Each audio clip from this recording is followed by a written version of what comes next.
మాజీ మంత్రి తలసాని ఇంట విషాదం, సోదరుడు కన్నుమూత. కేసీఆర్ సంతాపం. మాజీ మంత్రి బీఆర్ఎస్ ఎమ్మెల్యే తలసాని శ్రీనివాస్ యాదవ్ ఇంట తీవ్ర విషాదం చోటు చేసుకుంది. ఆయన సోదరుడు తలసాని శంకర్ యాదవ్ కన్నుమూశారు.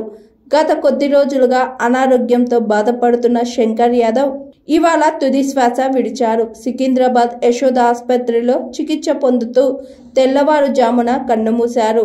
మోండా మార్కెట్ వ్యాపారుల సంఘం అధ్యక్షుడిగా ఉన్న శంకర్ యాదవ్ గతంలో బోయినపల్లి మార్కెట్ అధ్యక్షుడిగా పనిచేశారు.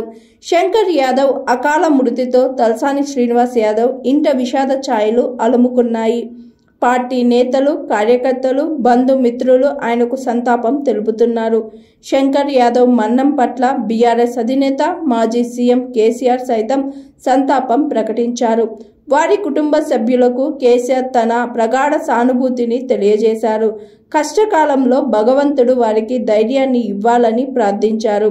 అలాగే హరీష్ రావు, కేటీఆర్ కూడా వాళ్ళ కుటుంబానికి సంతాపం తెలియజేశారు.